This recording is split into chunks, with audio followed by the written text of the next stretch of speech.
العالمين، أشهد أن لا إله إلا الله وحده لا شريك له، وأشهد أن محمدا عبده ورسوله.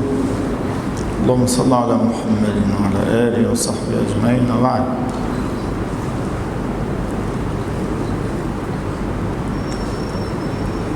من كتاب رياض الصالحين من باب النهي عن تمني الموت لضرر نزل به. ذكرنا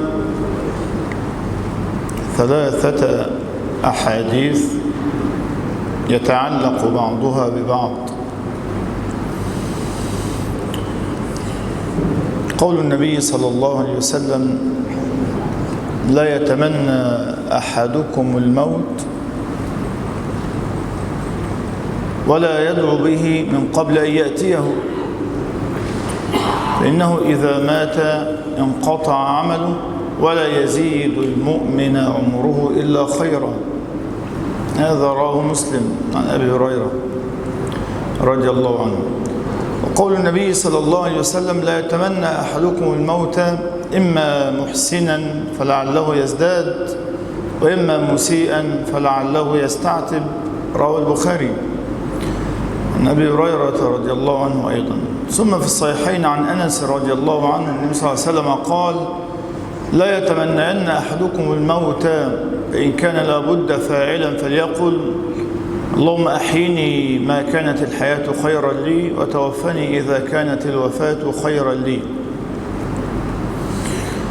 ثم بقي حديث في الباب، هو ما رواه البخاري واللفظ له ومسلم عن قيس بن أبي حازم رحمه الله قال: دخلنا على خباب بن الأرت رضي الله عنه نعوده، وكان قد اكتوى 7 كيات،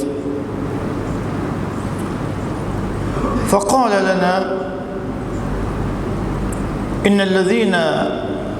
إن أصحابنا الذين سلفوا مضوا ولم تنقصهم الدنيا، وإنا قد أصبنا ما لا نجد له موضعا إلا التراب، ولولا أن النبي صلى الله عليه وسلم نهى عن الموت، نهى عن تمني الموت لتمنيته. قال: ثم أتيناه مرة أخرى فوجدناه يبني حائطا له، فقال: إن المؤمن يؤجر في كل شيء ينفقه إلا في شيء يضعه في هذا التراب.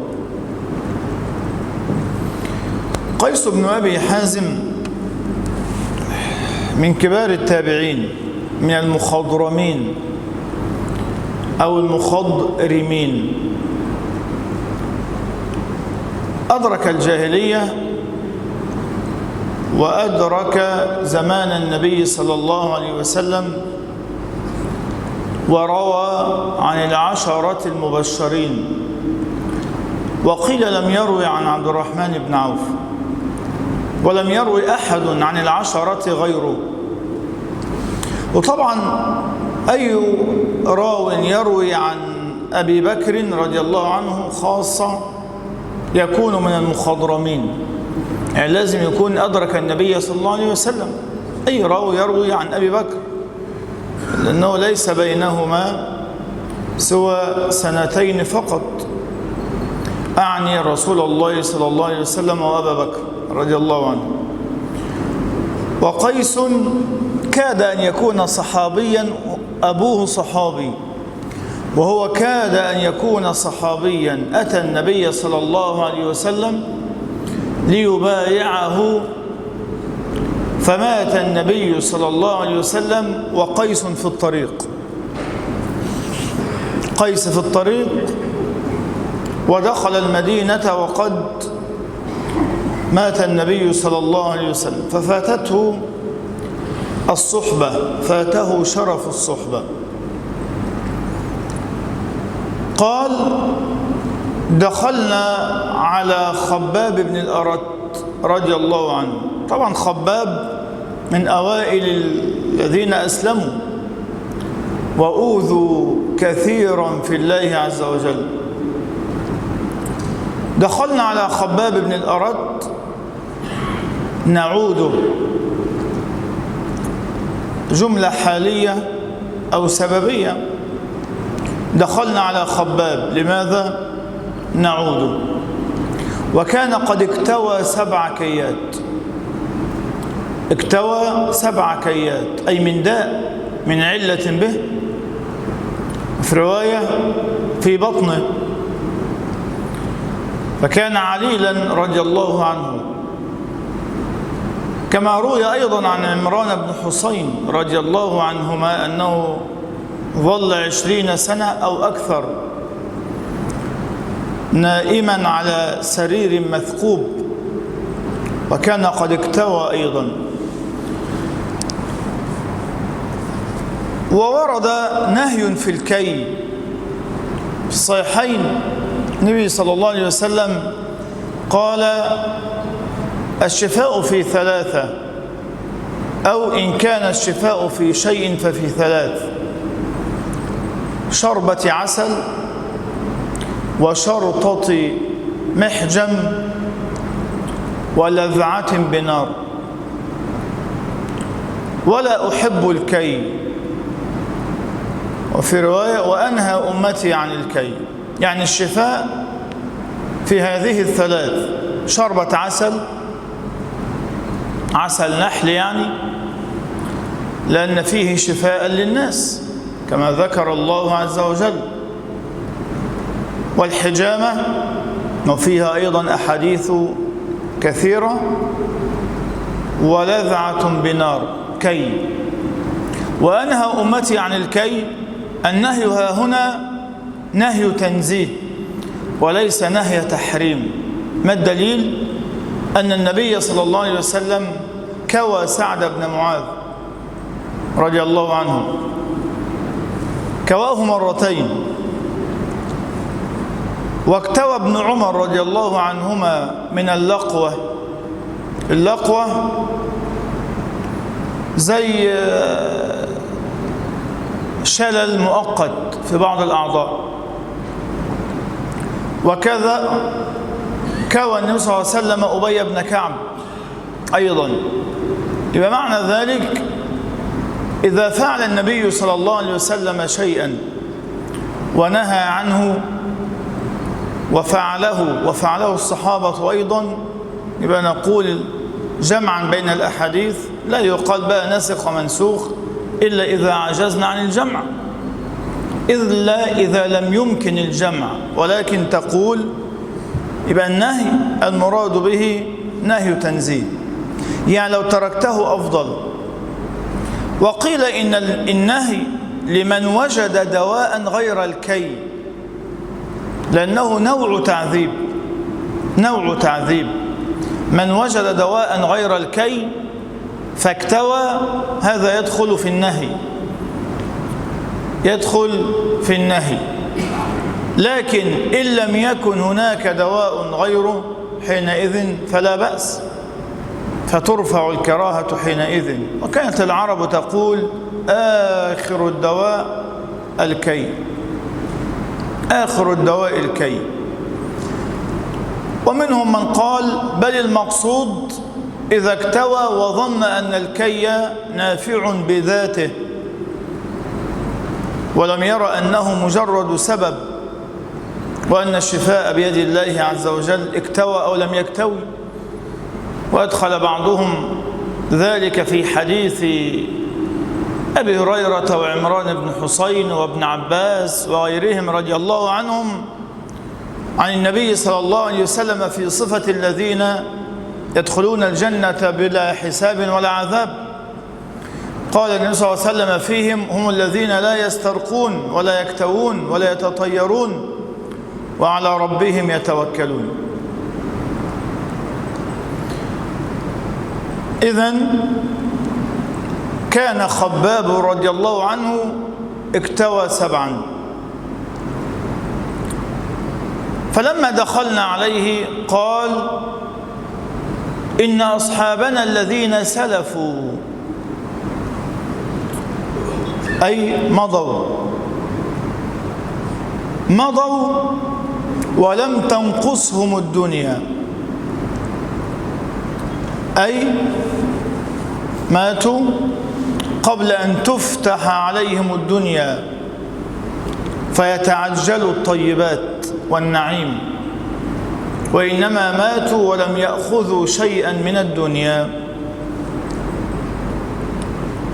وطبعا إسناد النقصان إلى الدنيا على سبيل المجاز، على سبيل إسناد الشيء إلى سببه، وإلا فالله عز وجل هو الذي ينقص من أجورهم بسبب ما جمعوا أو حصلوا أو نالوا من الدنيا في الآخرة.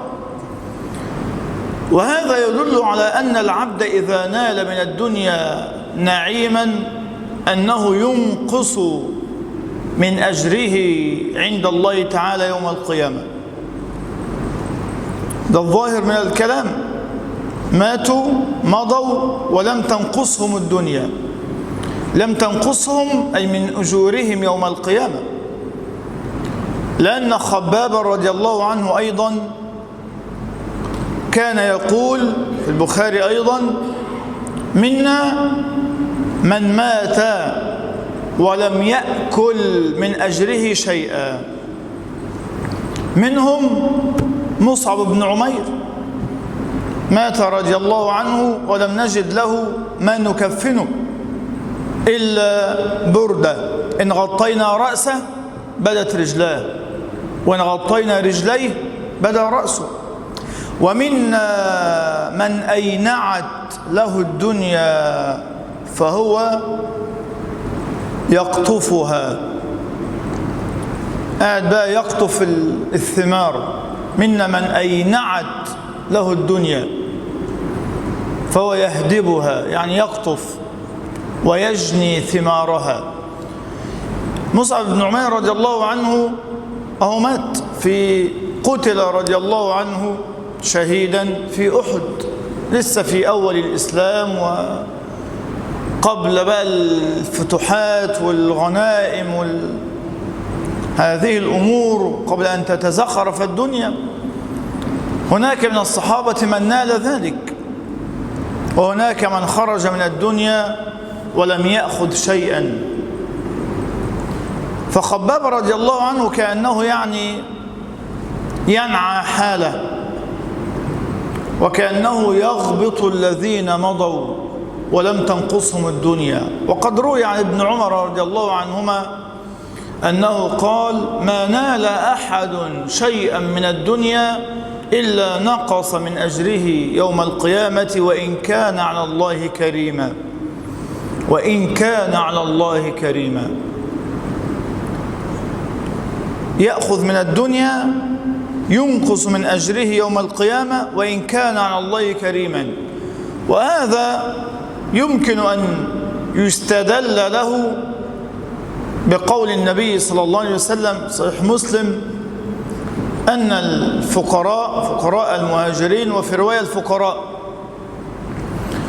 يدخلون الجنة قبل الأغنياء ب500 سنة. ربما كان الغني أعلى درجة من الفقير، يعني لا يظن أحد أن معنى أن الفقير يدخل الجنة أولا ثم يلحقه الغني بعد 500 سنة أن الفقير لا بد أعلى من الغني. لا، هي مزية خاصية للفقير بما نال وناله في الدنيا من ضرر أو ضر أو بلاء أو شدة أو فقر أو جدب أو ضيق وابتلاء، أنه يدخل الجنة أولا يعجل له النعيم ليعوض ما كان في الدنيا. أما الغني حتى وإن كان أعلى درجة من الفقير لكنه يؤخر شيئا ما في القيامة ليعوض ذلك ما نال من الدنيا برضه، عشان يبقى فيه يعني ايه كده مساواة، يبقى فيه مساواة. وطبعا يؤخر شيئا ما دي 500 سنة، هو أصلا عاش كم سنة يعني 70 80 100، فيؤخر في أرض القيامة على الأقل 5 أضعاف. كن بقى الفقير دخل الجنة بقى وأكل وشرب وتنعم وعمل كل حاجة، ثم بعد ذلك يدخل الغني الجنة ربما كان أعلى من الفقير، لكن دي خاصية للفقير بما صبر، لأنه ليس معه شيء يحاسب عليه. راح فين؟ راح الجنة، والحساب ما كان معنا شيء. المخفون يوم القيامة كما قال أبو الدرداء رضي الله عنه إسناد صحيح عنه قال: صاحب الدينارين أشد حسابا يوم القيامة من صاحب الدينار. ولا بد، ما هو لازم. واحد معه 1,000,000 دينار، واحد معه 10 دينار، لا يستويان في الحساب، حتى وإن كان حلالا مفيش إشكال، لكن لا بد من الحساب، لا بد. فالأمر ليس هينا. حتى حكي عن مالك بن دينار رحمه الله أنه كان مرة في سفينة ونزل مع قوم، كان هناك قوم عشارون، جماعة اللي بينزلوا معه حاجة يأخذوا، يا إما يأخذون ما معه يا إما يأخذون شيئا مما معه، يعني كأنها إتاوة يعني. فكل واحد نازل يفتش، طلع، وري، فرج، وهكذا ياخذوا النسبة. فجاء مالك ليس عليه إلا ثوبه، قال: ليس معي شيء، أبيض يا وردة، يا مولاي كما خلقتني، زي ما بنقول. قالوا له: عدي. فقال: هكذا المخفون يوم القيامة. ويا لها من كلمة، هكذا المخفون يوم القيامة. شوف اللي جاي فاضي يوم القيامة، عدي، فيش حساب ولا مساءلة ولا تشديد ولا مظالم عباد، والحمد لله خرج منها كده. فهذا أيضا من النعيم يوم القيامة. فلذلك قال خباب رضي الله عنه هذا: إن أصحابنا الذين سلفوا مضوا ولم تنقصهم الدنيا، كأنه يقول يعني هنيئا لهم. وإنا أصبنا ما لا نجد له موضعا إلا التراب. في رواية الترمذي: وإن في هذا البيت 40,000. يعني مش عارف أعمل فيهم إيه ولا أودوهم فين. ما لا نجد له موضعا إلا التراب. فكأنه يقول: لا نعرف أين نذهب هذا المال ولا أين نضعه إلا إذا حفرنا له ودفناه في التراب خشية السرقة. طبعا هيودي البنك، يحط في التراب ولا حاجة، في البنك دلوقتي، أو تحت البلاطة، في جنب كده تحت البلاطة، أو إلا موضعا إلا التراب، كأنه البناء، يقصد البناء. يعني ماذا نصنع بهذا المال إلا أن نبني بناء. لكن الأول أظهر. وطبعا لا بأس إذا دفن المال إذا كان يؤدي زكاته. قال ابن عمر رضي الله عنهما: ما أدي زكاته، يعني المال إذا أخرجت زكاته فليس كنزا وإن كان تحت الأرض، وما لم تؤد زكاته فهو كنز وإن كان فوق الأرض. يعني العبرة الزكاة وإخراج حق الله عز وجل فيه. ما لا نجد له موضعا إلا التراب. ثم أتيناه مرة أخرى فوجدناه يبني حائطا له، يعني رزق العافية ويبني حائطا له، جدار. فقال: إن المؤمن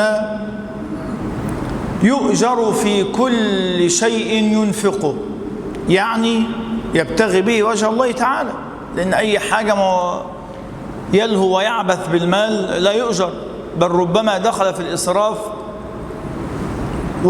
فيكون مكروها، وربما دخل في التبذير يكون حراما. تمام؟